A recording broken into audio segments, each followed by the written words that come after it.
Praise the lord. యేసుక్రీస్తు నామములో మీ అందరికీ శుభములు తెలియపరుస్తున్నాను. దేవుని యొక్క మహాకృపను బట్టి మీరందరూ బాగుండాలని, దేవుని సన్నిధిలో నానాటికి బలపడాలని ప్రార్థిస్తున్నాను. Thank you lord. ముయ్యబడిన ద్వారాలు మీ జీవితంలో తెరుచుకోబోతున్నాయి. మీ కుటుంబంలో ఉన్న ఎవరో ఒకరికి రక్షణ కలగబోతున్నాయి, విడుదల కలగబోతున్నాయి.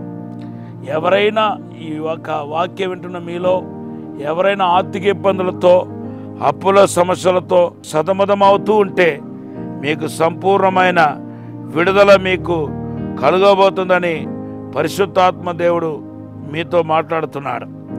అంతేకాదు, ఈరోజు దేవుడు మనకిచ్చిన వాగ్దానం ఏంటంటే యెషయా గ్రంథం 65వ అధ్యాయం 13వ వచనం దేవుడు వాగ్దానముగా ఇస్తున్నాడు.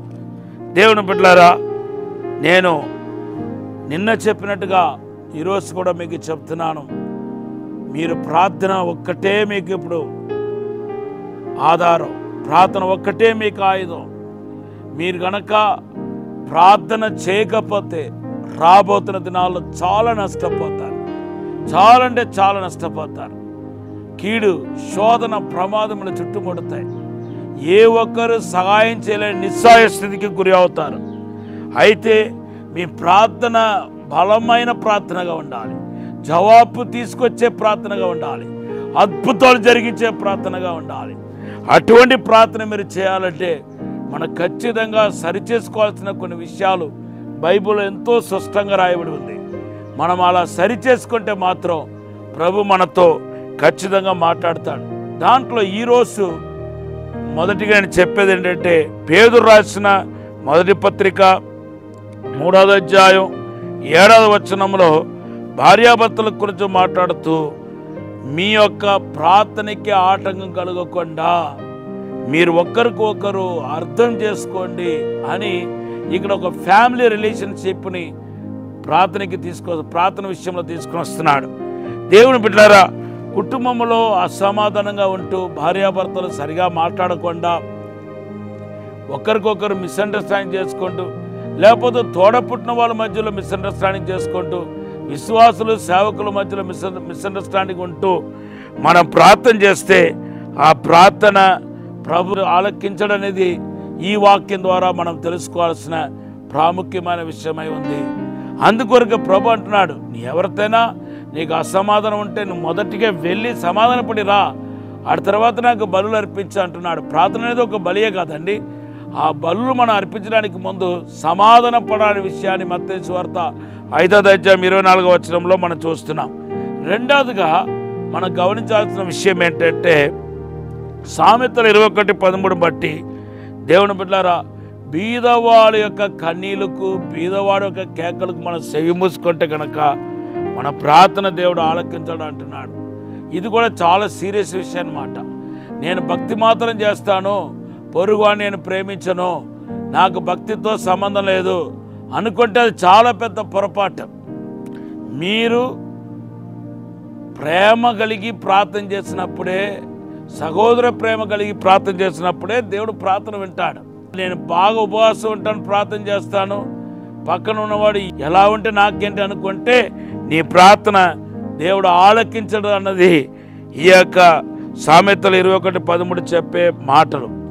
మూడవది ఏంటంటే, ఇది కూడా చాలా ఇంపార్టెంట్ విషయం అండి.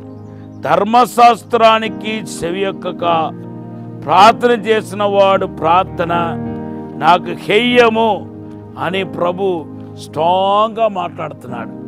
అవును, మీరు వాక్యానికి ప్రాముఖ్యత ఇవ్వకుండా, వాక్యం చదవకుండా, వాక్యం ధ్యానించకుండా, వాక్యం వినకుండా మీరు ప్రార్థన ఒక్కటే చేసుకుంటానంటే నీ ప్రార్థన దేవుడు ఆలకించడు. సామెతలు 28వ అధ్యాయం 9వ వచనం చదివితే నేను చెప్పే వాక్యం మీకు కనపడుతుంది. ఈరోజు చర్చికి రారు, ప్రార్థన చేయరు, వాక్యం చదవరు, ప్రార్థన ఒక్కటే నేను ఇంట్లో చేసుకుంటానంటే నీ ప్రార్థన దేవుడు ఆలకించడు, నీ ప్రార్థనకి దేవుడు ప్రతిఫలం ఇవ్వడు. నాలుగవదిగా మనం గమనిస్తే జకరియా గ్రంథం 7వ అధ్యాయం 11-13 వచనాలు చదివితే, నువ్వు దేవుని మాటకు లోబడకపోతే నీ ఎంత ప్రార్థన చేసినా, ఎంత ఉపవాసం ఉన్నా నీ ప్రార్థన వేస్ట్ అనే విషయాన్ని మీరు మర్చిపోవద్దు. మీరు మంచి ప్రార్థన పరులుగా ఉంటూ దేవునికి లోబడలేదనుకోండి, దేవుడు మీ ప్రార్థన ఆలకించడు. అసలు ఆశీర్వాదం అంతా మన దేవునికి లోబడుతున్న జీవితం పైన ఆధారపడి ఉంది. ద్వితీయోపదేశకాండం 28వ అధ్యాయం 1వ వచనం మీరు చదివితే బైబిల్లో రాయబడి ఉంది, దేవుని బిడ్డలారా, దేవునికి మనం లోబడకూడదే మనం ఆశీర్వదించబడతాం, దేవుని మయపరచగలుగుతాం. చివరిగా మనము ఇతరులకు క్షమించే హృదయం కలిగిన ఉండాలి. అప్పుడే దేవుడు మనకు క్షమిస్తాడు. మీ హృదయంలో ఇతరులకు క్షమించకుండా ఉంటే దేవుడు మీ ప్రార్థన దేవుడు ఆలకించాడు. అంతేకాదు, పట్టుదలతో మనం అడగాలి. ఏదో చిన్నగా అడిగేసి వదిలేయకూడదు, పట్టుదలతో అడగాలి. లూకాసు వార్త 18:1 రాయబడి ఉంది. ఈరోజు ఎవరైతే పట్టుదలతో దేవుని సన్నిధిలో ప్రార్థిస్తున్నారో మీ ప్రార్థన దేవుడు ఆలకిస్తాడు. అసాధారణమైన అద్భుతమైన కార్యాన్ని దేవుడు చేస్తాడు. ఈ సమయంలో మీ కొరకు ప్రార్థన చేస్తాను. పరిశుద్ధము నమ్మకమైన పరలోక తండ్రి, నీకు వందనాలు, స్తోత్రాలు ప్రభా. మమ్మల్ని క్షమించి, మన్నించి, పరిశుద్ధపరిచి, శుద్ధీకరించి నీ ఆత్మను మా మీద కుమరించమని అడుగుతున్నాను తండ్రి. ప్రార్థనాత్మతో నింపమని అడుగుతున్నాను ప్రభా. విజ్ఞాపనాత్మతో నింపమని అడుగుతున్నాను తండ్రి. ఇప్పుడే అభిషేకించమని యేసు నామములో అడిగి వేడుకుంటున్నాము తండ్రి. ఆమేన్. దేవుడు ఈరోజు మీకు ఇచ్చిన వాగ్దానం జకరియా గ్రంథం 12వ అధ్యాయం 10వ వచనం. God bless you. Have a blessed day. Amen.